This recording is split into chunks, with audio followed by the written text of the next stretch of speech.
This episode is brought to you by Pepsi Wild Cherry. Pepsi Wild Cherry is bursting with delicious cherry flavor and a sweet, crisp taste that gives you more to go wild for. Getting wild may look different these days, but whether it's opting for a solo Friday binge watch or a big night out, everyone can indulge in their wild side with Pepsi Wild Cherry. Also available in Zero Sugar. So grab a Pepsi Wild Cherry and get wild. It is Ryan here, and I have a question for you. What do you do when you win? Like, are you a fist pumper, a woohooer, a hand clapper, a high fiver? I kind of like the high five, but if you want to hone in on those winning moves, check out Chumba Casino. At ChumbaCasino.com, choose from hundreds of social casino-style games for your chance to redeem serious cash prizes. There are new game releases weekly, plus free daily bonuses. So don't wait. Start having the most fun ever at ChumbaCasino.com. No purchase necessary. VGW. Void where prohibited by law. See terms and conditions. 18+. Hey guys, it is Ryan. I'm not sure if you know this about me, but I'm a bit of a fun fanatic when I can. I like to work, but I like fun too. It's a thing. And now the truth is out there. I can tell you about my favorite place to have fun. Chumba Casino. They have hundreds of social casino style games to choose from with new games released each week. You can play for free anytime, anywhere. And each day brings a new chance to collect daily bonuses. So join me in the fun. Sign up now at ChumbaCasino.com. No purchase necessary. VGW. Void where prohibited by law. See terms and conditions. 18+.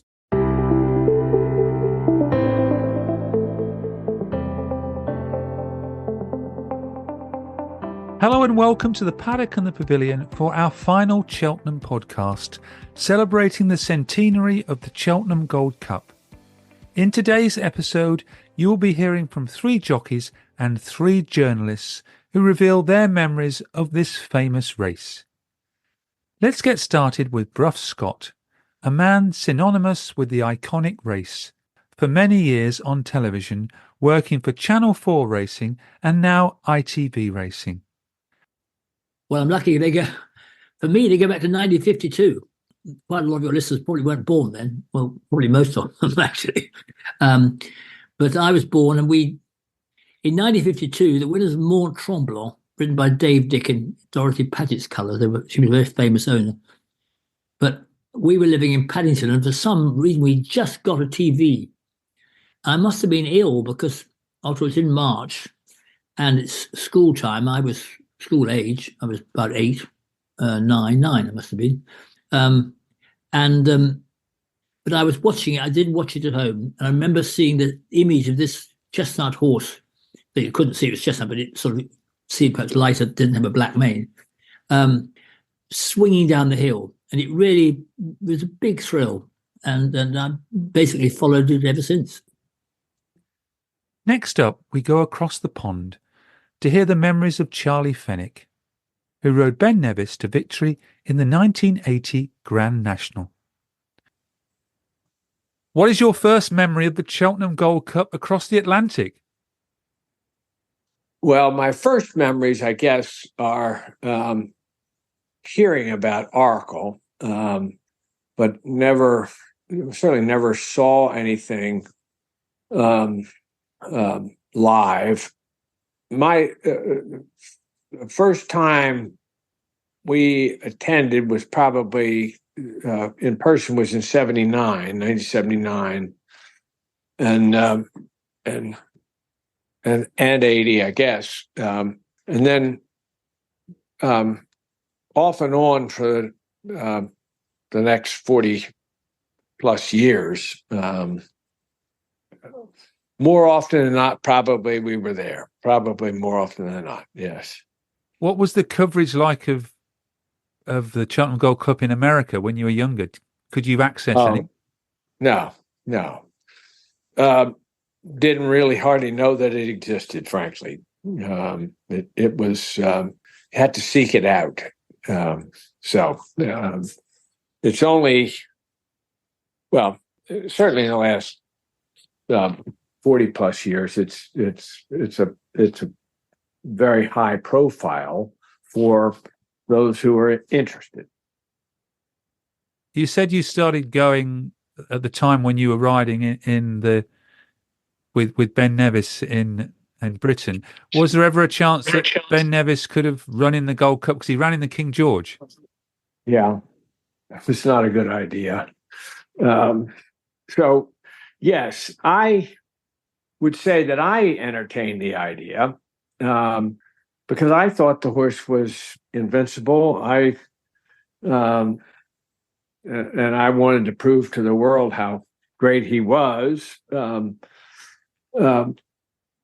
also, we knew that the further he went, the more he was going to like it. Stiffer the jumping, better he would probably like that also. And it was thought that he would like the better the ground, the more he would like it. And maybe later in the spring, the ground might be a little better. That didn't turn out necessarily to be the case, but that's what we thought. We mentioned off air that you're not going to be at the Cheltenham Festival this year, but you're going to be following it closely at home. Yes, without a doubt. Wouldn't miss it. All the races. And when you've been, you really enjoy the atmosphere at Cheltenham. Unbelievable. It's absolutely unbelievable. And, you never, well, me, I don't think I ever will get used to it. The excitement, the enthusiasm, to see those horses walk back down the hill and around back into the winner's enclosure there is, it's just extraordinary. It's, I don't know if there is a similar event of any sport here in the United States like that. I don't think.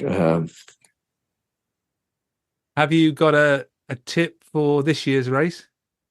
No. I don't have a tip. It wouldn't be worth anything if I did. But I have never had any success. I relish the excitement of all that's going on. I just would make, if I could just give you one reflection that I've been thinking about in preparation for this phone call was the excitement.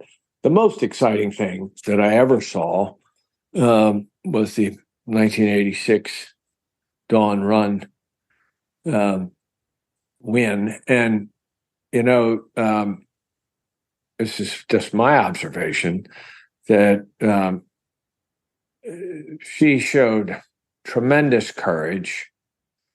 But John Joe O'Neill and what he asked her to do or told her to do at the last fence was just extraordinary. I've never seen anything like it. It was just, it was brilliance and courage and experience. He got her to make that jump over that fence. I don't think she probably had it in her mind to do that, but he did. And then she persevered after that. It was really extraordinary. And the excitement of them coming back down afterwards, it was really it's not life defining, but it was a moment in life I will never forget. And the interesting thing is, to me now, here we are all these years later, my partners, Mike Hank and Charlie Knoll and I, we have a horse with John Joe O'Neill and we have a couple with Willie Mullins. So that connection has sort of, for us, I don't know if perseverance is the right word, but it is. I hadn't really thought about it till reflecting today on this call that there is a bit of a connection there. So it's kind of fun. Well, a perfect way to end our little chat and enjoy watching the Cheltenham Gold Cup and the Cheltenham Festival with your spreadsheets in across the pond. Okay. Thank you very much. It was my pleasure. Thanks, Charlie. I can feel your passion for the race. I hope you will be back to Cheltenham again soon. Someone who has made her mark this week at Cheltenham is young racing journalist Sam Martin, who has written some excellent feature articles in the Times this week. This is what Sam had to say about the Gold Cup. Oh, first memory.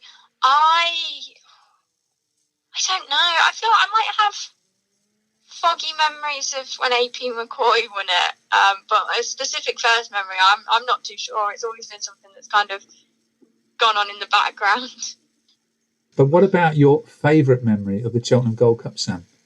To be fair, my favourite memory probably is my most distinctive earliest memory of the race, that I can actually remember bits and pieces from. But I actually had a bit of a terrifying moment just now seeing that Don Cossack's 17 years old. I didn't quite realise it. Time flies. I mean, his win probably is my favourite memory of it. I was 11 years old. I remember literally running home from school to watch it on +1 on Channel 4. So I watched the race and then Channel 4 cut out and I was like, oh my gosh, had a full-on 11-year-old meltdown. And then it came back on. But it turns out the reason was, it was midway through Brian Cooper's interview. The reason was he said a naughty word and Channel 4 censored it. So meltdown wasn't warranted. But I love the post-race buzz of the Gold Cup. It's one of my favourite parts. But that race, I mean, the horse was incredible to win. I think he would have won more Gold Cups if he'd carried on racing. Obviously, a shame that he didn't, but he's loving life at the minute. As an ROR, I think I saw something the other day. But, that race had Jack Adam, Don Poley, Carlingford Lock. I loved Irish Cavalier, who won the Charlie Hall. And then, obviously, Smad Place, who really got me into the sport. A Phelan's Boy on his own. It was the first time Q Card fell in the race. So it was maybe in recollection, it wasn't necessarily kind of the strongest of renewals, but for me, it just kind of epitomises those early days when I was interested in the sport, watching it with my granddad. It's a very special race. I think it'll be the Galopin des Champs show again. He's had a great rivalry with Fast or Slow this season, but I just think kind of I'd favour Galopin des Champs over Fast or Slow taking on Cheltenham, and I'm very excited. But it's a race full of depth. There's a lot of really interesting horses in there. Gentleman's Game, I'm interested in seeing again. They obviously bypassed taking on Galopin des Champs at Christmas, and he's going to go again. Obviously, you got Brave Man's Game in there. Bridesmaid this season, finishing second 3 times, and L'Homme Pressé could maybe assert himself into the picture quite soon too. So it's definitely an interesting race. About time really for a British winner. It is about time for a British winner. We'll see if Nicky Henderson can do it with Siskin, and obviously there's, like I said, L'Homme Pressé for Venetia Williams and Lucinda Russell's potentially double-handed with Kirk Rambler and a Hoist and Yaw. So maybe, and the unknown quantity of Nassalam would be a lovely story for Gary Moore. Of course, they had that Goshen in the Triumph Hurdle, so close to winning, apart from that awful error that put an end to his race. But no, Nassalam would be a very good story. But I unfortunately think he'll go back to Ireland. Not really, unfortunately. Galopin des Champs is a great horse, but for the Brits, might not be the best race. And as your studies will have finished at the time, and as a member of Cheltenham Racecourse, you will be there on the day. I will be there on the day, potentially even in the press capacity. We'll have to see, but yeah, I will be there. I'm very much excited to be there, and maybe my darling favourite horse, one of them, Monkfish, might even be running in the Gold Cup too. I imagine they're leaning towards the stayers. But if he runs in the Gold Cup, I mean, that'd just be perfect. I've always said he could win a Gold Cup, so I've got to give him a shout out on the Paddock Pavilion. A special Gold Cup to be at, though, the 100th anniversary of the Cheltenham Gold Cup. It is. It's incredibly special, especially it's my first time being there on the Friday. Such an incredible race. It's got so much history. Of course, I appreciate that very much as a history university student. It is literally the pinnacle of the sport. You ask a jockey what they want to win, and some say Gold Cup, but in terms of quality, if they want to win a quality race, it's the Gold Cup that they say. And the best horses are in the Gold Cup. It takes so much patience and time from connections to have their horses in the position to be even remotely considered for a Gold Cup, let alone fit enough to win. It takes such a unique blend of speed and stamina, and of course, all important jumping, which is probably the case last season. We saw that how important jumping is. A lot of very nasty falls. Fortunately, the horse is all okay. Sounds Russian has even got his entries again, despite having a little bit of an injury. It is such a unique test on the horse, and they're obviously facing off against the infamous Cheltenham Hill and the big crowds at the end of 3 Mile 2. So it's a really, really special race. Okay, round 2. Name something that's not boring. A laundry? Ooh, a book club. Computer solitaire, huh? Ah, sorry, we were looking for Chumba Casino. That's right, ChumbaCasino.com has over 100 casino-style games. Join today and play for free for your chance to redeem some serious prizes. ChumbaCasino.com. No purchase necessary. Void where prohibited by law. 18 plus terms and conditions apply. See website for details. With Lucky Land Slots, you can get lucky just about anywhere. Dearly beloved, we are gathered here today to... Has anyone seen the bride and groom? Sorry, we're here. We were getting lucky in the limo and we lost track of time. No, Lucky Land Casino, with cash prizes that add up quicker than a guest registry. In that case, I pronounce you lucky. Play for free at LuckyLandSlots.com. Daily bonuses are waiting. No purchase necessary. Void where prohibited by law. 18 plus. Terms and conditions apply. See website for details. Hello, it is Ryan, and I was on a flight the other day playing one of my favorite social spin slot games on ChumbaCasino.com. I looked over at the person sitting next to me, and you know what they were doing? They were also playing Chumba Casino. Coincidence? I think not. Everybody's loving having fun with it. Chumba Casino is home to hundreds of casino-style games that you can play for free anytime, anywhere, even at 30,000 feet. So sign up now at ChumbaCasino.com to claim your free welcome bonus. That's ChumbaCasino.com and live the Chumba life. No purchase necessary. VGW. Void where prohibited by law. See terms and conditions. 18 plus.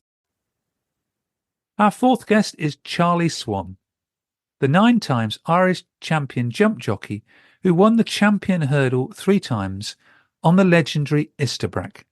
These are Charlie's memories. First memory of the Cheltenham Gold Cup would have to be Tide Cottage. I was in boarding school in Headford School. It was up in it's up in Meath, and I just remember because Jack Sweetman, Alan Sweetman's father, who taught me rugby, and he was our rugby coach and a history teacher, geography teacher. He said, "The Gold Cup's on in 5 minutes. You'd like to watch it." So I can remember that as if it was yesterday. And Ty Cottage was going to win, and he fell at the last. And Alverton and John O'Neill went on and won the race. So you didn't miss any lessons? No, I think it was between class and rugby practice, I think. No, it wasn't a lucky race for you as a jockey. What's your favourite memory of the Cheltenham Gold Cup? I didn't have any really good rides in the Gold Cup. I broke a vertebrae in my back in one of them, of Ebony Jane.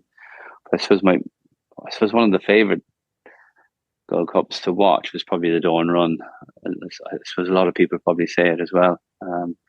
She looked beaten about 10 times and still managed to win. John O'Neill, it was Paddy Mullins. It was fantastic. It was a really exciting race. So, what is the ideal horse to win the race? Well, they need to jump well, and they need to stay very well. You need to nearly stay 4 miles to win a Gold Cup, and then you have to have a good enough cruising speed. I mean, you usually need to be handy enough, but Gallup and Deschamps did well to come from so far back last year, but that was because I think they were trying to stay on better ground, and they all ended up single file. And but it's a hard race to win. You need to have a very good horse. Simple as that. Now, the Irish have won the last 5 runnings of the race. Is the reigning champion going to make it 6 in a row for the Irish? I think so. He looks as good, if not better, than he did last year now in his last 2 runs. And I think the trick to him now that they know he stays really well, so you can ride him handy. They won't have to drop him in as far as they did last year. It'll be a lot easier ride. He jumps well. No, he'll be one of my bankers going to the Cheltenham Festival this year. I do think he's a good thing. And you will be there again at the festival? I will. Definitely. How many years have you been going? Every year since you stopped riding? Yeah, I have, I think. I think every year except for the COVID year. Yeah. And is 4 days the right amount of days? You don't want to see it go to 5? Sure, look, I'm a racing fan, but 5 might dilute it a little bit. They'd probably only have 1 extra race, so is there any point? It's nearly better. The way it is probably good, I think, I don't think we need to have 5. Well, enjoy the 4 days at this year's festival. Thanks, Stephen. Thank you. Probably the man who knows the most about the Cheltenham Gold Cup is author and racing historian Chris Pitt. Chris has just written Let No Memories Fade, a book about the heroes of the Gold Cup from Red Splash in 1924 to Galopin des Champs in 2024. I'd recommend the book if you love the Cheltenham Gold Cup. Chris was a recent guest on the Paddock and the Pavilion. Let's hear Chris's memories. So what's your first memory, Chris, of the Cheltenham Gold Cup? Just about remember Millhouse winning it in 63, but 64, I suppose, luckily for me, the great clash between Arkle and Millhouse in 64, because that year was on a Saturday. It was just Cheltenham that year had decided in 64 to hold the 3-day festival on a Thursday, Friday, Saturday for the first time ever. It obviously guaranteed far bigger audiences for the Gold Cup on the Saturday. But it only happened the once, and one of the reasons was that it was unpopular with the local point-to-points and other race meetings. And the National Hunt Committee held their annual meeting in May and voted, and it was quite a close vote, from 11 to 9 in favour of returning the festival to Tuesday to Thursday. But because I think Arkle and Millhouse, the race was on a Saturday, so many more people were able to watch it, and it was certainly my first great memory. And when was your first visit to the Cheltenham Gold Cup? 1969. What a myth. I was still at school. It was my last year at school. And an old school friend of mine, Matt Shepherd, his dad was a bookmaker and decided to have a busman's holiday at Cheltenham. And he took me and my mate Max along in his car. And that was the first time that I'd seen Cheltenham for all it was. It wasn't a nice day. It was raining. The ground was heavy. And 12-year-old Watermith slogged his way up the hill. And I can still see it now with Domacorn chasing him vainly. I took it all in. It wasn't one of those things that you think, oh, God, I wish I'd sort of considered it more and appreciated it at the time. I did appreciate it for all it was worth. And it was just tremendous to be there. And wow, absolutely wonderful. I didn't go the following year, but I was there the next 2 years when Lescargo won his second Gold Cup and Glencaraig Lady won, the Mare won in 72. So had you taken a day off school that first time you went? I tell people when I do talks to local societies that I probably had more spurious dental appointments than anyone else. And again, it's something that I say quite a lot, that I was usually rarely seen in school on the Thursday and Friday of the Grand National. And this one Monday after the Grand National, the teacher turning round to me and saying, "This obsession you've got with horse racing will do you no good at all, So far, it's taken me all the way around the world. I've written 6-7 books and formed a racing club. Most of all, met my wife, Mary, who, like me, is a freelance journalist. Love to meet the bloke and say it didn't do me too much harm, And have you got a favourite memory of all those Cheltenham Gold Cups? It's what you grow up with. I mean, Arkle Millhouse were absolutely brilliant. Dawn Run was superb. I just got a postgrad student tenant who'd moved in, and her mother chose to come that day to bring some clothes and belongings and what have you. And as she knocked at the door, it was about the time that Dawn Run was jumping the last fence. And when my student tenant opened it, it was to the sound of this incredible shrieking of, "Come on, come on!" And I think she must have wondered what sort of an idiot that her daughter was going to share the house with. So for that reason, Dawn Run. Obviously, Desert Orchid, will he run, won't he run, and the way that he performed. And funny enough, only yesterday I was on the phone with David Ellsworth for a good long time reminiscing. So, yeah, things like that, yeah. It's time for a Gold Cup winning jockey on today's show. And our next guest, Graham McCourt, shocked the sporting world when he rode the 100-to-1 outsider Norton's Coin to success in the 1990 Gold Cup. I began by asking Graham his first memory of the Cheltenham Gold Cup. Captain Christie.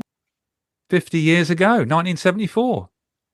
I think you're right. I was last year of school, and that was my first visit and first time I seen. It was the first time I went to Cheltenham that I could remember, and I was stood on that big sign at the last fence, nearly fell off it with all the excitement. And you got a day off school? I did. And I told Dick Jager, my form master, that I was going, and I'm going to go and back this horse. You must have been a popular pupil that day then. If I got me out of a few lessons, yeah.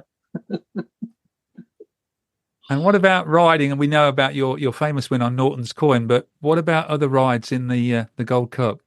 I struggled. As I think we mentioned earlier, that I'd never really expected to win a Gold Cup because the types of horse I rode weren't going to end up. I didn't ride much for Josh Gifford. Rode a bit for Jenny Pittman, quite a lot in the Terry Ramsden days. I was due to ride Steersby when he was favourite in the Gold Cup, and he got taken out in the morning of the race. I just didn't think I'd ever win a Gold Cup, but of course Norton's put that right for me. Yes, and apart from Norton's Coin, have you got another favourite memory of the race, or is it that day in 1974, 50 years ago? Dawn Run stands out. When she completed the double was the greatest thing, my greatest sporting moment in racing. The crowd started roaring and it just carried on roaring. It was fantastic. That's amazing, because the two of the previous guests on this podcast, Charlie Swan and Charlie Fenwick, both said Dawn Run as their favourite memory of the Cheltenham Gold Cup. Yeah, has to be. And you don't see many ladies do it. And she was a phenomenal racehorse. And it was great. Yeah, the biggest cheer I've ever heard at Cheltenham, I think. As for 2024, are we going to see another Irish winner? Oh, I think so, yeah. The Irish have got the upper hand, haven't they? At the moment. It won't always be the same. Well, they've won it for the last 5 years. So. Yeah, I know. Yeah, we won't go into all the politics of it all, will we? And will you be going yourself? Yes, I get luckily. Well, this year we're going on the Monday, because we've got the Cheltenham 100 Gold Cups and the winning jockeys. I've been invited to a lunch on the Monday, so I'm hopefully going to do that, and then I will go again. We've been invited to a box, very luckily, on the Thursday. So I'll go on the Thursday. Well, I think you deserve that, having been up the top of Snowdon. I think that's about 7 or 8 miles in June 2023. I think that Andre deserves. How he got me to do that, I don't know. But we did it. Well done you, and thank you very much, and enjoy Cheltenham 2024. Thank you very much, Steve.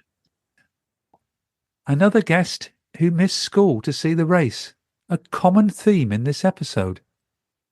Thanks, Graham, and to all our guests, Charlie Fenwick, Sam Martin, Charlie Swan and Chris Pitt, for all their memories of this great race, the blue riband of steeplechasing. But to end the show, we return to the master racing broadcaster, Brough Scott, who will hopefully be on our screens on Gold Cup Day. Brough, who first attended the Cheltenham Gold Cup in 1964, when he rode at the festival 2 races after the famous Arkle and Mill House clash. Many thanks to Brough for all his help. Brough now reveals his top 3 Cheltenham Gold Cup winners. Favourite memories? Well, it's obviously Coney Gree. There's the second last, John Joe at the second last on Dawn Run was pretty special. But I think, you asked me to pick the best 3 winners. I think, despite Best Mate's, perfection, I don't think he was as good as Denman. I mean, the real stars, Arkle, Quarter Star and Denman, if I look down that list, I think that, taking allowances for how good you are compared to your contemporaries, I think they stand out for me. And I always like to go and stand at the last fence, and to see them coming winging down there was everything to play for. Was what the whole thing I feel is about, and why Cheltenham's strengths, you're there, this natural arena with the Cleve Hill behind, and something that's a particular thing that was fitted in the English and Irish tradition. And long may it continue. The tide is running out a bit in public interest, we know that, but if you actually go and examine it close up, it's still an extraordinary thing. And the thoroughbred racehorse is a unique athlete. You think they're going 30 plus miles an hour, jumping an arc, 5 foot high, 30 foot long arc, amongst other horses, over 3 miles, carrying 12 stone, which is 85 kilos. It's an extraordinary thing, and close up, you can never really see it quite so much on television. If you stand there and you hear them thundering down, going through, it thrills me still. Obviously, it thrilled me physically doing it, but it thrills me still. That's why I go and stand there. And let's hope that this Cheltenham will be as thrilling. Sports Social Podcast Network.